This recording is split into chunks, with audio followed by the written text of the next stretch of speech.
Eu vim aqui dizer que eu não aguento mais. Eu não aguento mais, gente. Eu não aguento mais ver tanta gente que supostamente deu tão certo na vida. Eu não aguento mais ver tantos vitoriosos, vencedores, maravilhosos.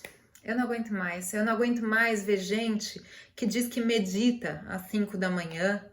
Gente que tá com cabelo sempre lavado, arrumado, impecável, nunca tem cabelo sujo. Gente que diz que leu um romance russo de 800 páginas em um final de semana. Gente que posta uma foto de um lombo de salmão com uma crosta de castanha do Pará e um purê de mandioquinha do Cerrado acompanhado com aspargos no forno num almoço de terça-feira. Terça-feira, dia útil no almoço. Eu não aguento mais gente que supostamente deu certo. Porque, sinceramente, eu, especialmente nessa quarentena, eu tô focada apenas em sobreviver, né? Atualmente, a minha maior meta de sucesso é ter um dia que termine com as privadas limpas, a criança alimentada e um casamento que não pareça a Terceira Guerra Mundial. Um dia que termina assim, para mim, é um dia de glória. Mas parece às vezes que nós somos os únicos que estão com esses problemas, que estão cheios de falhas, vulnerabilidades, dificuldades. Os únicos. Mas tem alguma coisa de errado nisso, né? A verdade é que a coisa sempre foi assim, né? As pessoas usam as redes sociais para postar os seus grandes sucessos, as suas grandes conquistas, e não os seus fracassos. Mas na quarentena, em que tá todo mundo com uma vida razoavelmente caótica, parece que cada vez mais pipoca gente por aí para mostrar que a vida delas continua perfeita, que o sucesso delas continua intacto. E aí eu abro o meu Instagram e eu só vejo gente brilhando, né? Brilhando no exercício físico, na harmonia familiar, na ordem da casa, no equilíbrio mental, na alimentação. E aí eu começo a me perguntar: será que eu sou a única? Será que eu sou a única que tá com uma vida que tá uma zona? Será que eu sou a única que tá com roupa no varal seca há 3 dias? Mas eu não tiro, porque se eu tirar eu tenho que dobrar, se eu dobrar eu tenho que guardar, e eu não quero fazer isso. Será que eu sou a única que janta pizza congelada, pizza ruim? Será que eu sou a única que chora no banheiro de vez em quando, ou de vez em sempre? Quando a gente começa a fazer essas comparações, a gente começa a se sentir meio devedor, meio derrotado, e pior de tudo, a gente começa a achar que a normalidade é a plenitude e que a nossa vida, que é normal, é que é estranha.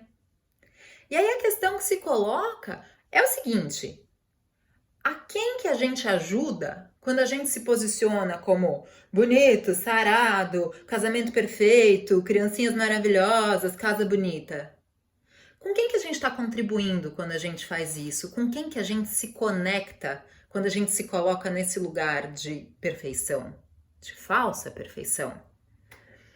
Algumas pessoas já usam o termo influenciadores tóxicos para falar sobre essas celebridades que, mesmo que involuntariamente, fazem com que a gente se sinta péssimo, fazem com que a gente se sinta um nada.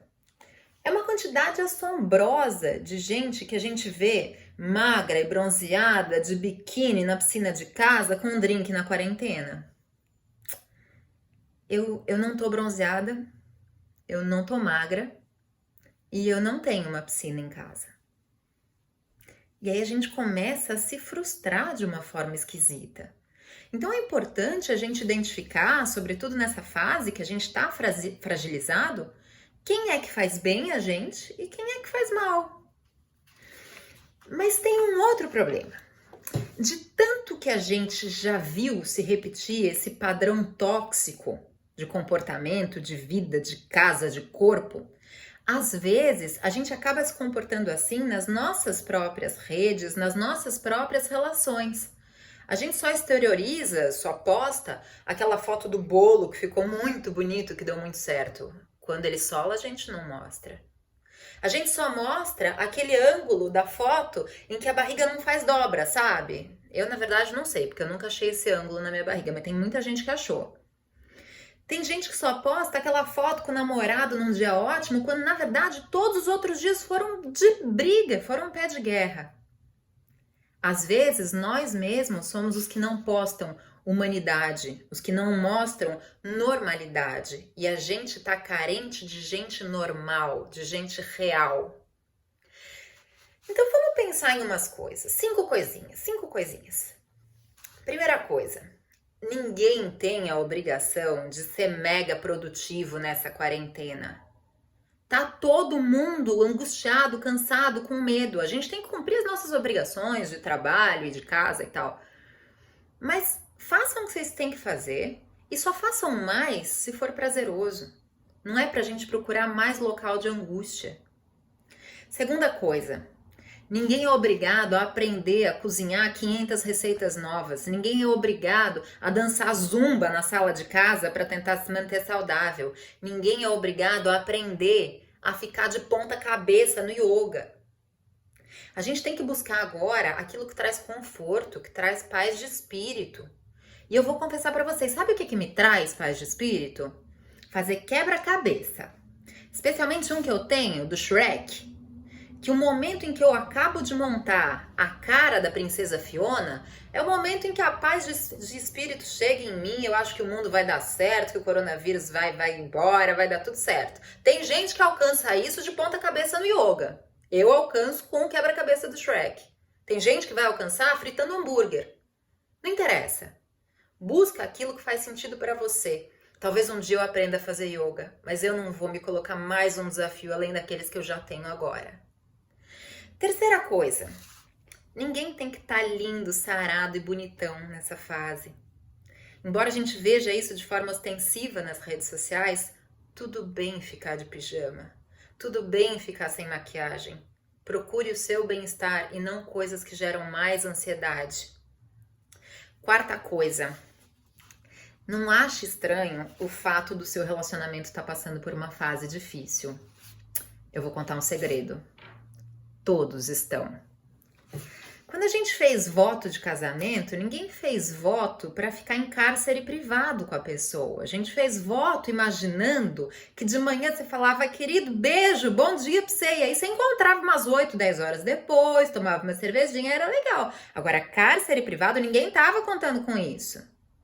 É natural, gente, que a gente esteja de saco cheio, que a gente tenha conflitos, que a gente esteja cheio de dúvidas. Mas essa não é a hora da gente fazer grandes projeções ou tomar grandes decisões. Respira fundo. Só é hora de tomar grandes decisões em caso de violência doméstica. Nessa hora, a decisão tem que ser imediata. Não esqueçam disso. Quinta coisa. A gente não tem que achar que a vida só faz sentido se ela estiver toda perfeita. A vida nunca é perfeita. Essa farsa do sucesso 360 graus, de que fica tudo bem em todas as esferas da vida ao mesmo tempo, isso não existe. A vida é feita de imperfeições e essa é a graça da vida.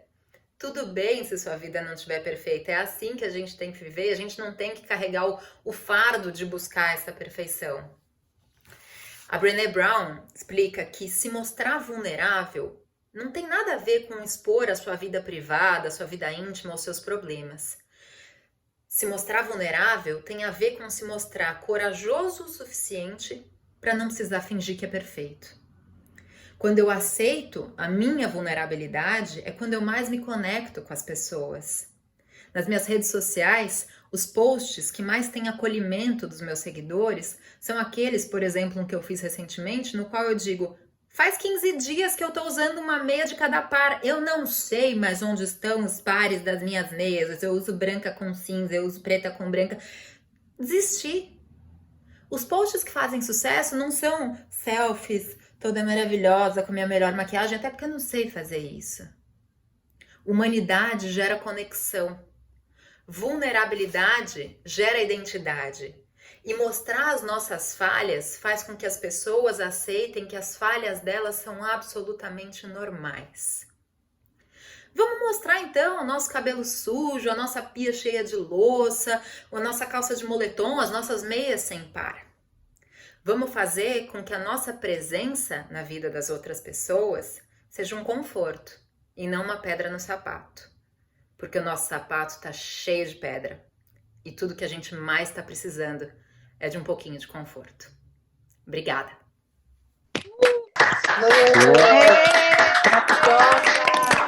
Poderosa! Arrasou! Muito bom, muito bom.